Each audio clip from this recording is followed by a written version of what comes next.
नमस्कार, मैं हूं राजेश पिपलोदिया और इस वक्त आप देख रहे हैं दोपहर न्यूज। लगातार नई और ताजा जानकारियों के लिए हमारे चैनल को आप सबसे पहले सब्सक्राइब कर लीजिए पेश है एक खास खबर। एक निजी फाइनेंस कंपनी से लोन लेने के बाद उसे नहीं चुकाए जाने पर संबंधित कंपनी की ओर से कोर्ट का दरवाजा खटखटाया गया था। कोर्ट ने वसूली के आदेश भी जारी कर दिए। बावजूद इसके जिला प्रशासन के अधिकारी ध्यान नहीं दे रहे हैं। इस मामले में संबंधित फाइनेंस कंपनी के अभिभाषक राजेश खंडेलवाल ने पुनः हाईकोर्ट जाने की बात कही है। अभिभाषक राजेश खंडेलवाल ने बताया कि चैन सिंह दाइले द्वारा एयू स्मॉल फाइनेंस लिमिटेड से 17,58,000 रुपए का लोन लिया गया था। चैन सिंह दाइले ने पिछले 5 सालों से लोन नहीं चुकाया था। लोन की किस्तें नहीं चुकाने पर बैंक द्वारा एडीएम कोर्ट में क्लेम याचिका प्रस्तुत की गई, जिसमें एडीएम कोर्ट के द्वारा गिरवी रखी गई संपत्ति को बैंक को दिलाने के आदेश दिए गए थे, जिसके बाद तहसीलदार द्वारा अलग अलग तारीखों पर नोटिस जारी किए गए, लेकिन उन्होंने संपत्ति का कब्जा बैंक को नहीं दिलवाया, जिस पर बैंक द्वारा हाईकोर्ट में याचिका प्रस्तुत की गई। हाईकोर्ट द्वारा आदेश दिए गए कि 2 माह के अंदर बैंक को गिरवी रखी गई संपत्ति का कब्जा दिलवाया जाए, लेकिन तहसीलदार द्वारा मामले की अनदेखी की गई, जिसकी जानकारी कलेक्टर को दे दी गई। कलेक्टर से उन्हें आश्वासन मिला है कि लेकिन अब तक कोर्ट के आदेश का पालन नहीं किया जा रहा है।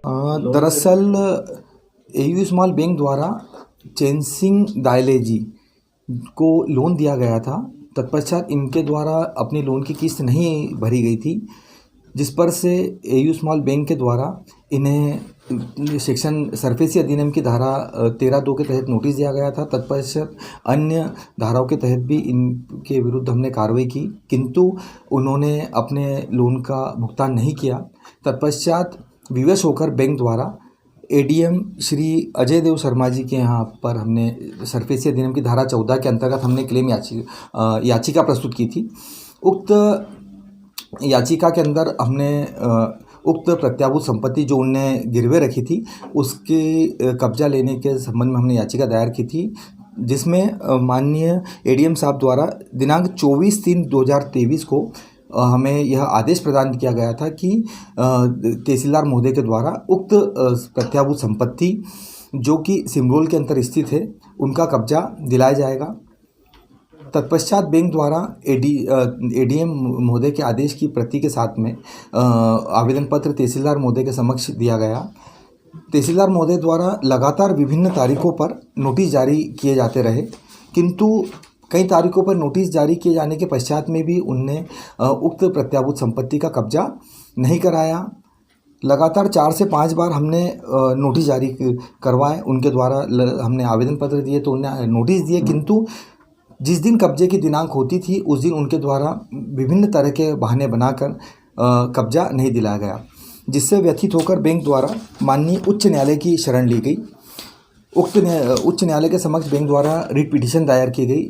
उक्त रिट पिटीशन में माननीय उच्च न्यायालय द्वारा यह निर्देश दिए गए कि उन्हें दिनांक 6/2/2025 की अवधि से 2 माह के अंतर उन्हें उक्त प्रत्याभूत संपत्ति का कब्जा तहसीलदार महोदय को कराना है। पुनः बैंक के द्वारा तहसीलदार महोदय श्री यशदीप रावत जी के यहाँ हमने आवेदन पत्र प्रस्तुत किया गया, जिस पर से उन्होंने पुनः दिनांक 21/3/2025 को सूचना पत्र जारी किया गया, जिसमें उनके द्वारा यह बताया गया था कि दिनांक 7/4/2025 को बैंक को उक्त प्रत्याभूत संपत्ति का कब्जा दिलाया जाएगा। 7/4/2025 को भी जब बैंक के अधिकारी अपनी टीम के साथ पहुंचे कब्जा लेने के लिए, तो उनके द्वारा पुनः अन्य प्रकार के बहाने बनाकर उक्त ऋणी को सदोष लाभ पहुँचाने के लिए कब्जा नहीं कराया गया, तथा फिर से उनके द्वारा वही आश्वासन दिया गया कि आज हमारे पास समय नहीं है कब्जा कराने का, आज हमें अन्य शासकीय कार्यों में हम व्यस्त हैं, हम आज उस प्रत्याभूत संपत्ति का कब्जा नहीं कराए जाएंगे। इस पर से 2 माह की अवधि बीत जाने पर भी तहसीलदार महोदय द्वारा लगातार बैंक को उक्त प्रत्याभूत संपत्ति का कब्जा नहीं दिलाया गया। साथ ही एडीएम साहब साथ ही माननीय उच्च न्यायालय के आदेश का भी पालन नहीं करते हुए उनके द्वारा दिनांक 7/4/2025 को भी उक्त प्रत्याभूत संपत्ति का जब कब्जा नहीं दिलाया गया, तो आज हमने माननीय कलेक्टर महोदय के समक्ष हमने आज आवेदन पत्र प्रस्तुत किया है, जिसमें हमने सारी घटना का उनको संज्ञान में डाली है सारी घटना। कलेक्टर महोदय के द्वारा हमें आश्वासन दिया गया है कि अगले 10 दिनों में वह हमें कब्जा करा के देंगे। उन्होंने हमें इस प्रकार का आश्वासन दिया है बैंक को। यदि कलेक्टर महोदय के द्वारा भी उक्त आश्वासन के साथ में अगर प्रत्याभूत संपत्ति का कब्जा नहीं कराया जाएगा तो बैंक पुनः माननीय उच्च न्यायालय के समक्ष याचिका प्रस्तुत करेगी। कितने का लोन था ये? इनने 17,58,000 रुपये का लोन लिया था और लगातार 5 सालों से यह राशि इनके द्वारा जमा नहीं की गई है। बैंक द्वारा लगातार पैसों की मांगनी की गई। कई बार इनको बताया भी गया कि लोन नहीं भरने पर आपकी जो संपत्ति है उसका कब्जा हो सकता है, किंतु उसके बाद में भी इनके द्वारा अपनी राजनीतिक पकड़ तथा साथ में इनके जो अधिकारियों से संबंध के चलते हुए बैंक के द्वारा इतना कहने पर भी, लगातार फोर्स करने पर भी इनके द्वारा संपत्ति का कब्जा नहीं दिलाया गया था। कोर्ट ऑफ कंप्लेंट लगाएंगे?